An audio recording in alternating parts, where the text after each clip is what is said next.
ની શરૂઆત કરીશું હવામાનની ખબરની સાથે। જી હા, કારણ કે હવે વરસાદ માટે લોકોએ વધારે રાહ નહીં જોવી પડે। રાજ્યમાં 8 અને 9 જૂને વરસાદની આગાહી હવામાન વિભાગે કરી છે। ચોમાસાની એન્ટ્રી થયા બાદ હવે ચોમાસું ધીમે ધીમે આગળ વધીને મહારાષ્ટ્ર થઈને ગુજરાતમાં એન્ટ્રી કરશે। રાજ્યમાં પવનની દિશા બદલાતા ગરમીમાં ઘટાડો થયો છે, તો રાજ્યમાં ગરમી હવે ધીરે ધીરે વિદાય લેશે। રાજ્ય તરફ અરબી સમુદ્રમાંથી આવતા પવનની ગતિ વધી છે, તો જે રીતે કેરળમાં ચોમાસું વહેલું આવ્યું છે તે રીતે ગુજરાતમાં પણ ચોમાસાની એન્ટ્રી વહેલી થશે। જોકે ગુજરાતમાં ચોમાસાની એન્ટ્રી પહેલા પ્રી મોન્સૂન એક્ટિવિટી થશે। હવામાન વિભાગની આગાહી મુજબ રાજ્યના કેટલાક વિસ્તારમાં હળવા વરસાદની સંભાવના છે। डे 6 और डे 7 में आइसोलेटेड प्लेसेस पे लाइट रेन होने का पूर्वानुमान दिया गया है और जहाँ पे आइसोलेटेड प्लेसेस पे लाइट रेन होगी वो डिस्ट्रिक्ट हैं गुजरात रीजन के वलसाड़, नवसारी, डांग, तापी, नर्मदा, छोटा उदयपुर, दमन, दादरा नगर हवेली और सौराष्ट्र रीजन के गिर सोमनाथ और दीव हैं जहाँ पे आइसोलेटेड प्लेसेस पे लाइट रेन होने का पूर्वानुमान दिया गया है। દેશના અનેક રાજ્યોમાં તીવ્ર ગરમી અને હીટવેવની અસર જોવા મળી રહી છે। હવામાન વિભાગે 11 રાજ્યોમાં હીટવેવનું એલર્ટ જાહેર કર્યું છે। આ રાજ્યોમાં પંજાબ, હરિયાણા, દિલ્હી, જમ્મુ અને કાશ્મીર, હિમાચલ પ્રદેશ, ઉત્તર પ્રદેશ, રાજસ્થાન, મધ્યપ્રદેશ, છત્તીસગઢ, મહારાષ્ટ્ર અને ઓડિશાનો સમાવેશ થાય છે। હવામાન વિભાગે કહ્યું છે કે આ રાજ્યોમાં આગામી 3 દિવસ સુધી હીટ વેવ ચાલુ રહેશે, પરંતુ તેની તીવ્રતામાં ઘટાડો થઈ શકે છે। આઈએમડી અનુસાર હજુ પણ આ રાજ્યોમાં તાપમાન 45 થી 46 ડિગ્રી સુધી રહી શકે છે। બીજી તરફ હવામાન વિભાગે પણ આજે 18 રાજ્યોમાં વરસાદનું એલર્ટ જાહેર કર્યું છે। હવામાન વિભાગે કહ્યું છે કે ઉત્તર પ્રદેશ અને રાજસ્થાનમાં ધૂળની ડમરીઓ સાથે વીજળી સાથે વરસાદની શક્યતા છે। તેમાં નોર્થ ઇસ્ટના રાજ્યો અને મધ્યપ્રદેશના કેટલાક જિલ્લાઓમાં હળવો વરસાદ પડશે, જેમાં આસામ, મેઘાલય, પશ્ચિમ બંગાળ, સિક્કિમ, મણિપુર, મિઝોરમ, અરુણાચલ પ્રદેશ, બિહાર, પશ્ચિમ બંગાળ, છત્તીસગઢ, મધ્યપ્રદેશ, ગોવા, મહારાષ્ટ્ર, કેરળ, કર્ણાટક, તમિલનાડુ, ઉત્તર પ્રદેશ અને રાજસ્થાનનો સમાવેશ થાય છે। ઓડિશા સરકારે લોકોને સવારે 11 વાગ્યાથી બપોરે 3 વાગ્યા સુધી ઘરમાં જ રહેવા માટે કહ્યું છે। પરિણામ પહેલા જનતાના ખિસ્સા પર મોટો ભાર પડ્યો છે। આજથી અમૂલ દૂધના ભાવમાં વધારો થયો છે। પ્રતિ લીટરે 2 રૂપિયાનો વધારો કરવામાં આવ્યો। મોંઘવારીના મારથી દેશની જનતા પહેલેથી જ પરેશાન છે। પ્રાથમિક જીવન જરૂરી વસ્તુઓના ભાવમાં તોતિંગ વધારો નોંધાઈ રહ્યો છે। શાકભાજી, કઠોળ, દૂધ, ખાદ્ય તેલના ભાવ આસમાને પહોંચ્યા છે। તેમાં પણ બાકી હતું તેમ અમૂલે દૂધના ભાવમાં 2 રૂપિયાનો વધારો કર્યો, જેના કારણે ગૃહિણીઓનું બજેટ ખોરવાયું છે। લોકસભાની ચૂંટણી પૂર્ણ થતાં જ લોકો પર મોંઘવારીનો માર ઝીંકાયો છે। આજથી અમૂલ દૂધમાં પ્રતિ લીટર 2 રૂપિયાનો વધારો કરવામાં આવ્યો છે। અમૂલ ગોલ્ડ, અમૂલ શક્તિ, અમૂલ ટી સ્પેશિયલ દૂધના ભાવમાં વધારો કરાયો છે। હવે અમૂલ ગોલ્ડ લીટરનો ભાવ 64 રૂપિયાથી વધીને 66 રૂપિયા થશે, જ્યારે અમૂલ ટી સ્પેશિયલના પ્રતિ લીટરના ભાવ 62થી વધીને 64 થઈ ગયા છે। એટલું જ નહીં, અમૂલ શક્તિના પ્રતિ લીટરમાં 60થી વધીને હવે 62 રૂપિયા થઈ ગયા છે, જ્યારે દૂધ સહિત દહીંના ભાવમાં પણ વધારો થયો છે। દૂધના ભાવ વધતા સામાન્ય જનતાનું બજેટ ખોરવાશે, તો ગરીબોને મોંઘવારીનો વધુ એક માર સહન કરવાનો વારો આવ્યો છે। હવે સવાલ એ છે કે અમૂલ દૂધના ભાવ વધતા ગુજરાતની અન્ય ડેરીઓ પણ ભાવ વધારશે કે નહીં। ચૂંટણીના પરિણામો પહેલા શેર બજારમાં ઐતિહાસિક ઉછાળો જોવા મળ્યો। સેન્સેક્સમાં 2507.47 પોઈન્ટ, તો નિફ્ટીમાં 733 પોઈન્ટનો ઉછાળો થયો છે। લોકસભાની ચૂંટણીના પરિણામના એક દિવસ પહેલા ભારતીય શેર બજારમાં અભૂતપૂર્વ તેજી જોવા મળી છે। શેર બજારે એક્ઝિટ પોલને વધાવી લેતા સેન્સેક્સ અને નિફ્ટીમાં રેકોર્ડ ઓપનિંગ નોંધાયું। પ્રી ઓપનિંગ સેશનમાં 2600 પોઈન્ટથી વધુના ઉછાળા બાદ સેન્સેક્સમાં 2000 પોઈન્ટ સુધીનો વધારો નોંધાયો અને સેન્સેક્સ 75,900ની સપાટીએ પહોંચી ગયો, જ્યારે નિફ્ટી 600 પોઈન્ટના વધારા સાથે 23,000ને પાર ખુલ્યો હતો। બેંક નિફ્ટી પણ 1,436 પોઈન્ટના વધારા સાથે ખુલ્યો હતો। એશિયાના અન્ય બજારોમાં પણ તેજી જોવા મળી હતી, તો શુક્રવારે અમેરિકન બજારો પણ ઉછાળા સાથે બંધ રહ્યા હતા। છેલ્લા ટ્રેડિંગ સપ્તાહમાં શેરબજારમાં ભારે વધઘટ જોવા મળી હોવા છતાં આજે સેન્સેક્સ અને નિફ્ટીએ તેમના નવા સર્વકાલીન ઉચ્ચ સ્તરને સ્પર્શ કર્યો હતો। આજના શરૂઆતી સત્રમાં Adani ports, power grid, Adani enterprise, Shriram finance અને એનટીપીસી સ્ટોક્સમાં ઉછાળો આવ્યો હતો. વધુ એક વખત ફ્લાઇટમાં બોમ્બ હોવાની અફવાના કારણે એક ફ્લાઇટની ઇમરજન્સી લેન્ડિંગ કરાવવી પડી છે. 10 દિવસમાં આ ત્રીજો બનાવ છે. આજે અકાશા એરની દિલ્હી મુંબઈ ફ્લાઇટ અને ઇન્ડિગોની ચેન્નાઈ કોલકાતા ફ્લાઇટમાં બોમ્બ હોવાની જાણ થઈ હતી. અકાશા એરની ફ્લાઇટને અમદાવાદ ડાયવર્ટ કરવામાં આવી હતી, જેમાં એક બાળક અને 6 ક્રૂ મેમ્બર સહિત 186 મુસાફરો હતા. એરલાઇન્સના પ્રવક્તાએ જણાવ્યું કે દિલ્હીથી મુંબઈ માટે ટેક ઓફ કર્યા બાદ ફ્લાઇટમાં સુરક્ષા એલર્ટ મળ્યું હતું. આ પછી ફ્લાઇટનું અમદાવાદના સરદાર વલ્લભભાઈ પટેલ ઇન્ટરનેશનલ એરપોર્ટ પર સવારે 10:13 સુરક્ષિત લેન્ડિંગ થયું હતું. બીજી તરફ બોમ્બની આશંકાને કારણે ચેન્નાઈથી કોલકાતા જતી ઇન્ડિગોની ફ્લાઇટ 2 કલાક મોડી પડી હતી. અધિકારીઓ જણાવ્યું કે થોરાઈ પક્કમમાં ઇન્ડિગો કોલ સેન્ટર પર એક કોલ આવ્યો હતો, જેમાં કહેવામાં આવ્યું હતું કે ચેન્નાઈ કોલકાતા ફ્લાઇટમાં બોમ્બ બ્લાસ્ટ થશે. ત્યાં સુધીમાં મુસાફરો ફ્લાઇટમાં બેસી ગયા હતા. દરેકને નીચે લાવવામાં આવ્યા હતા. ફ્લાઇટને આઇસોલેશન ખાડીમાં લઈ જવામાં આવી હતી અને શોધખોળ કરવામાં આવી હતી. જોકે તપાસમાં કશું જ શંકાસ્પદ મળ્યું ન હતું. તમામ સુરક્ષા પ્રક્રિયા પૂર્ણ થયા બાદ ફ્લાઇટ સવારે 10:30 કોલકાતા માટે રવાના થઈ હતી. ચૂંટણી પંચ દ્વારા આજે પ્રેસ કોન્ફરન્સ કરવામાં આવી હતી, જેમાં જંગી મતદાન કરવા બદલ દેશની જનતાને ચૂંટણી પંચે અભિનંદન પાઠવ્યા હતા. ચીફ ઇલેક્શન કમિશનરે પ્રેસ સંબોધતા જણાવ્યું કે 64.2 કરોડ લોકોએ આ ચૂંટણીમાં મતદાન કર્યું છે, જેમાં 30 કરોડથી વધારે તો મહિલા મતદારો છે. ચૂંટણી પંચે મતદારોનો આભાર માનીને તેમણે ઊભા થઈને તાળીઓથી માન આપ્યું હતું. સાથે જણાવ્યું કે મતદાનમાં ભારતે વિશ્વ રેકોર્ડ બનાવ્યો છે. દેશના ચૂંટણી ઇતિહાસમાં કદાચ આ પહેલીવાર હશે જ્યારે ચૂંટણી પંચે ચૂંટણીના અંતે પત્રકાર પરિષદ બોલાવી હોય. મુખ્ય ચૂંટણી કમિશનર રાજીવ કુમારે જણાવ્યું હતું કે સમગ્ર ચૂંટણી દરમિયાન અમારો પ્રયાસ હતો કે કોઈ મહિલા વિરુદ્ધ કોઈ ખોટી ટિપ્પણી ન થાય તે સુનિશ્ચિત કરવામાં આવે. જો આવું થયું હોય તો અમે કડક સૂચનાઓ આપી હતી. મુખ્ય ચૂંટણી કમિશનરે જણાવ્યું કે આ વખતે પૈસા, દારૂ અને મફતમાં વસ્તુઓની વહેંચણી બાબતે કોઈ મોટી ઘટના નથી બની. આ મામલે વહીવટીતંત્રએ પૂરી તાકાત બતાવી છે.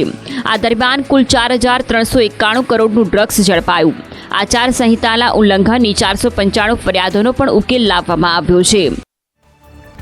લોકસભા 2024ના ચૂંટણી પરિણામને હવે ગણતરીના કલાકો બાકી રહ્યા છે, ત્યારે ચૂંટણી પંચ દ્વારા મતગણતરીને લઈને તમામ તૈયારીઓ પૂર્ણ કરી દેવામાં આવી છે. અમદાવાદ લોકસભા પૂર્વ અને પશ્ચિમનું મતગણતરી કેન્દ્ર ગુજરાત કોલેજ અને એલડી એન્જિનિયરિંગ કોલેજ છે.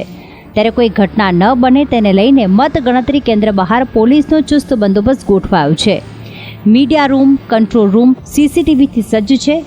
ઉમેદવાર માટેના રૂમ, એલઈડી સહિતની વિશેષ વ્યવસ્થા કરાઈ છે.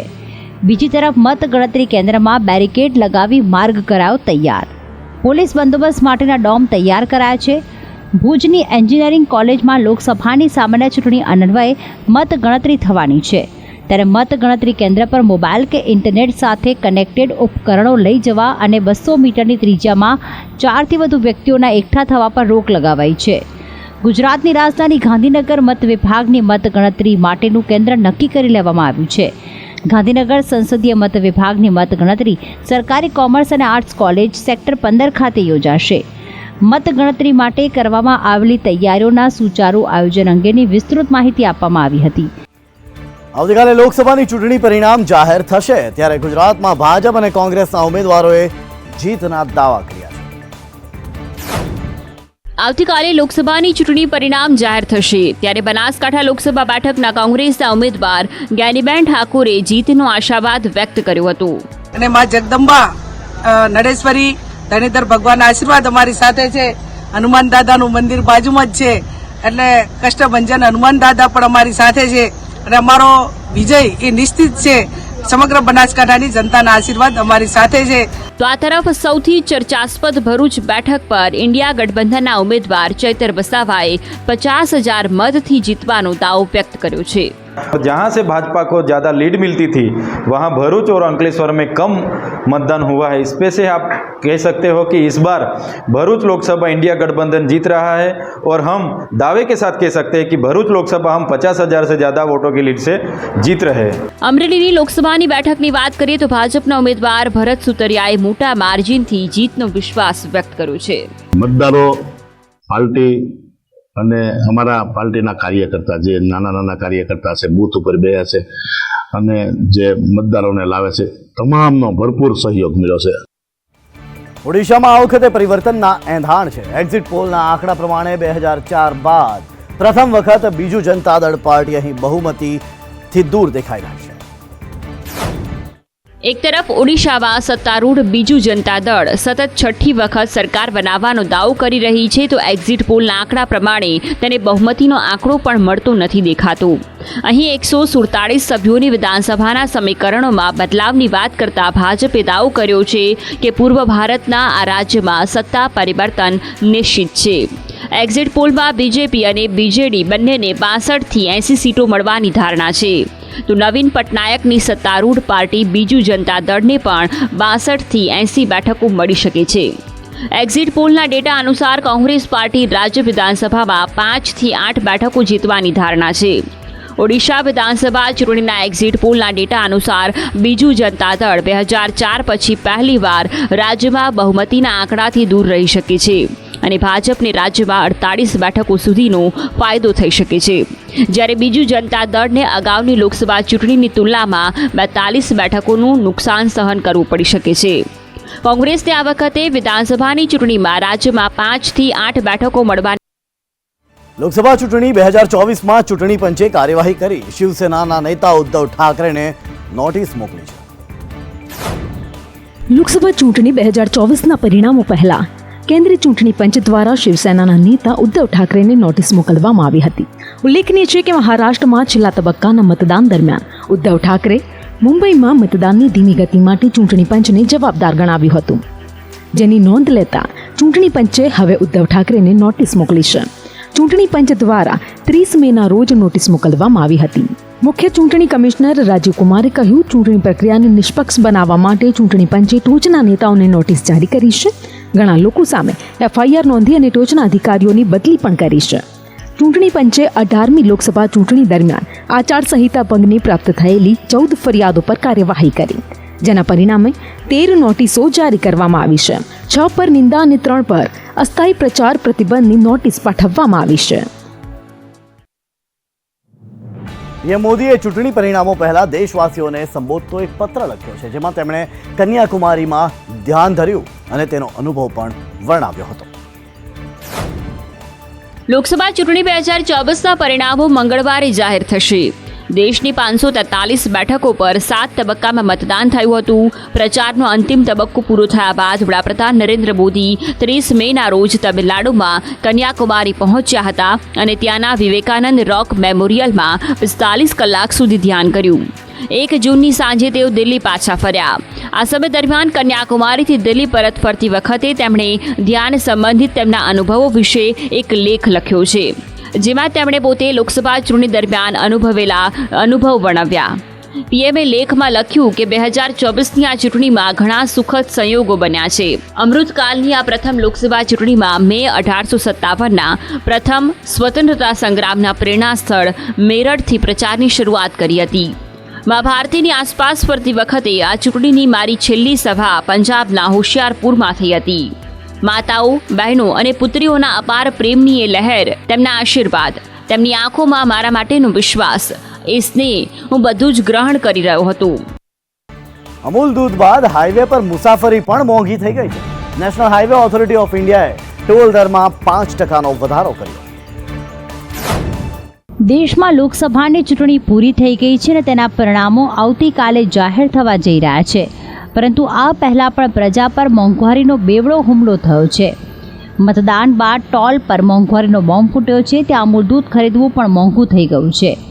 લોકસભા ચૂંટણીના તમામ તબક્કા માટે મતદાન પૂર્ણ થયા બાદ નેશનલ હાઈવે ઓથોરિટી ઓફ ઇન્ડિયાએ સમગ્ર દેશમાં ટોલ ટેક્સમાં વધારો કર્યો છે. આ નવા દરો આજથી એટલે કે 3 જૂન 2024થી લાગુ કરવામાં આવ્યા છે. હવે તમામ ટોલ પ્લાઝા પર ડ્રાઈવરોએ 5% વધુ ટોલ ટેક્સ ભરવો પડશે. નેશનલ હાઈવે ઓથોરિટી ઓફ ઇન્ડિયાના અધિકારીઓના જણાવ્યા અનુસાર આ વધારો 1 એપ્રિલ 2024થી કરવાનો હતો, પરંતુ લોકસભા ચૂંટણીને ધ્યાનમાં રાખીને તેને મોકૂફ રાખવામાં આવ્યો હતો. ઉલ્લેખનીય છે કે નેશનલ હાઈવે યુઝર ફીમાં વાર્ષિક રિવિઝન મુજબ વધારો કરવામાં આવ્યો છે. આ વધારો જથ્થાબંધ ભાવ સૂચકાંકના આધારે ફુગાવાના દરમાં ફેરફાર સાથે જોડાયેલો છે. સામાન્ય ચૂંટણીના કારણે મેક્સિકો ઐતિહાસિક પરિવર્તનની આરે છે. રાષ્ટ્રપતિની ચૂંટણીમાં મતદાન બાદ એક્ઝિટ પોલમાં ફેરફારના સંકેત મળી રહ્યા છે. પોલ મુજબ ક્લાઉડિયા શેનબોમની જીતની પ્રબળ તકો છે. તે ઇતિહાસ રચવાની અણી પર છે. સમગ્ર દેશમાં મતદાન મથકો પર મતદાન પૂર્ણ થયા બાદ પ્રથમ એક્ઝિટ પોલના તારણોની જાહેરાત થઈ હતી, જે મતદાનમાં ક્યાંય એટલો ફરક જોવા મળ્યો નથી કે પરિણામોમાં અણધાર્યા ફેરફારની શક્યતા છે. શિનબામની રાજકીય પાર્ટી એટલે કે મોરેના પાર્ટીએ કહ્યું કે દેશના ઇતિહાસમાં પ્રથમ વખત મહિલા રાષ્ટ્રપતિ બની શકે છે. ઇન્ટરનેશનલ મીડિયામાં આવેલા સમાચાર મુજબ શિનબામે પોતે એક વિશાળ જનસભાને સંબોધન કર્યું હતું અને સંબોધતા કહ્યું હતું કે તમામ વિપક્ષી પાર્ટીઓએ ચૂંટણીમાં હાર સ્વીકારી લીધી છે. પરિણામોની ઔપચારિક જાહેરાત પહેલા શેનબોમે કહ્યું કે પ્રજાસત્તાકના 200 વર્ષના ઇતિહાસમાં પ્રથમ વખત દેશને મહિલા રાષ્ટ્રપતિ મળશે. તેમણે કહ્યું કે આ મહિલા પ્રમુખ ફેરફારોની હિમાયતી હશે. તેમણે મેક્સિકોના લોકોના વિશાળ સમર્થન માટે આભાર પણ માન્યો અને કહ્યું કે લોકોએ લોકશાહી પ્રત્યે પ્રતિબદ્ધતા દર્શાવી છે. તેમણે જનતાને પણ પરિવર્તનમાં ભાગીદાર બનવા માટે હાકલ કરી હતી. ગાઝા પરના હુમલાના વિરોધમાં માલદીવે ઇઝરાયલના લોકો પર પ્રતિબંધો લગાવી લીધા છે. રાષ્ટ્રપતિ મોહમ્મદ મોઇઝુના કાર્યાલયે શનિવારે આ માહિતી અપાઈ હતી. રાષ્ટ્રપતિ મુઇઝુએ ઇઝરાયેલી પાસપોર્ટ ધરાવતા લોકો પર પ્રતિબંધ મૂકવાનું વચન આપ્યું છે. જોકે રાષ્ટ્રપતિ કાર્યાલયે આ નવો કાયદો ક્યારે અમલમાં આવશે તેની માહિતી હજુ સુધી નથી આપી. આ સાથે જ રાષ્ટ્રપતિએ માલદીવ્સ ઇન સોલિડેરિટી વિથ પેલેસ્ટાઇન નામનું એક અભિયાન પણ શરૂ કર્યું છે, જેના દ્વારા પેલેસ્ટાઇનીઓને મદદ કરવા માટે પૈસા એકઠા કરી શકાય છે. જોકે આ પ્રતિબંધ બાદ ઇઝરાયેલે પોતાના નાગરિકોને માલદીવની યાત્રા ન કરવાની ચેતવણી આપી દીધી છે. જેના વિપક્ષ અને સરકારના સહયોગીઓના દબાણ વચ્ચે રાષ્ટ્રપતિ મોઇઝુએ આ પગલું ભર્યું છે. ગાઝામાં ઇઝરાયેલના હુમલા દરમિયાન હજારો નાગરિકો માર્યા ગયા બાદ વિપક્ષ અને સહયોગીઓએ માલદીવમાંથી ઇઝરાયેલીઓ પર પ્રતિબંધ મૂકવાની હાકલ કરી છે. ઇઝરાયેલના નાગરિકોને સલાહ આપવામાં આવી હતી કે માલદીવ છોડવા પર વિચાર કરો. માલદીવમાં રહેતા ઇઝરાયેલી નાગરિકોને દેશ છોડવાનું વિચારવાની સલાહ આપવામાં આવી છે, કારણ કે જો તેઓ કોઈ પણ કારણસર મુશ્કેલીમાં મુકાય તો તેમને મદદ કરવી તેઓ માટે મુશ્કેલ બનશે અને આ બાબત ઇઝરાયેલી વિદેશ મંત્રાલય દ્વારા જણાવવામાં આવી છે. યુરોપિયન યુનિયનની સુરક્ષા એજન્સીએ ફરી એકવાર પાકિસ્તાનને ઝાટકો આપ્યો. એજન્સીએ ફરી એકવાર પાકિસ્તાન જતી ફ્લાઇટ્સ પર લગાવવામાં આવેલ પ્રતિબંધ હટાવવાનો ઇનકાર કરી દીધો. મીડિયા અહેવાલો અનુસાર યુરોપિયન યુનિયન એટલે કે EUએ પાકિસ્તાન ઇન્ટરનેશનલ એરલાઇન્સ એટલે કે PIS સહિત પાકિસ્તાની એરલાઇન્સ પર પ્રતિબંધ ચાલુ રાખવાનો નિર્ણય જાળવી રાખ્યો છે. તમને જણાવી દઈએ કે આ નિર્ણય યુરોપિયન યુનિયનની એર સેફ્ટી કમિટી દ્વારા કરવામાં આવેલા વ્યાપક મૂલ્યાંકન પછી આવ્યો છે, જેમાં પાકિસ્તાન સિવિલ એવિએશન ઓથોરિટી એટલે કે PCAA નું ઓન સાઇટ મૂલ્યાંકન અને પાકિસ્તાન એરલાઇન કંપનીઓ ફ્લાય જિન્હા અને એરબ્લ્યુ લિમિટેડના નમૂનાનું મૂલ્યાંકન સામેલ છે. નવેમ્બર 27 અને 30, 2023ની વચ્ચે હાથ ધરવામાં આવેલા ઓન સાઇટ મૂલ્યાંકનમાં મુખ્યત્વે PCAAની દેખરેખની ભૂમિકા અને સલામતીની ખાતરી કરવામાં જવાબદારીઓની તપાસ કરવામાં આવી હતી. આંતરરાષ્ટ્રીય સુરક્ષા ધોરણો અને તકનીકી રીતે કુશળ કર્મચારીઓની હાજરી માટે PCAAની પ્રતિબદ્ધતાને સ્વીકારતી વખતે મૂલ્યાંકન ટીમે ઘણી ખામીઓને પ્રકાશિત કરી. જોકે કોઈ મોટી સુરક્ષા ચિંતાઓ બહાર આવી નથી. અમેરિકાના પૂર્વ રાષ્ટ્રપતિ ટ્રમ્પને બિઝનેસ ફ્રોડ સંબંધિત એક કેસમાં કોર્ટે દોષિત ઠેરવ્યા છે. એડલ્ટ ફિલ્મ સ્ટાર સ્ટોર્મી ડેનિયલ્સે 2016ની રાષ્ટ્રપતિ ચૂંટણીને પૂર્વે પૈસા આપવાના કેસમાં ટ્રમ્પને દોષિત ઠેરવવાના નિર્ણયનું સ્વાગત કર્યું છે. કેસના ચુકાદા બાદ સ્ટોર્મીએ પોતાનું મૌન તોડ્યું અને કહ્યું કે ટ્રમ્પને જેલમાં ધકેલી દેવા જોઈએ. ડેનિયલ્સે એક બ્રિટિશ અખબારને આપેલા ઇન્ટરવ્યૂમાં કહ્યું કે મને લાગે છે કે તેને જેલની સજા થવી જોઈએ. મહિલાઓ માટે બાંધવામાં આવેલા આશ્રયગૃહમાં સ્વયંસેવક તરીકે પણ કામ કરવું જોઈએ. ટ્રમ્પ વિરુદ્ધના નિર્ણયમાં મહત્વપૂર્ણ સાબિત થયો છે. જ્યારે કોર્ટના ચુકાદા પર પ્રતિક્રિયા આપતા તેમણે કહ્યું કે કોર્ટમાં હોવું તે ખૂબ જ ડરામણો અનુભવ હતો, કારણ કે ન્યાયાધીશો પણ મારી તરફ જોઈ રહ્યા હતા. જો કે અમે ખુશ છીએ કે ચુકાદો જાહેર થયો છે, જે સાબિત થઈ ગયું છે કે હું આટલો સમય સત્ય કહેતી હતી. આ વાતની પુષ્ટિ પણ હવે થઈ ગઈ છે. મારા માટે તે હજી સમાપ્ત નથી થયું, જો કે આ મારા માટે ક્યારેય સમાપ્ત થવાનું નથી. ટ્રમ્પને દોષિત ઠેરવવામાં આવ્યા છે, પરંતુ મારે હજુ પણ અજમાયશ અને સંઘર્ષના વારસા સાથે જીવવું પડશે.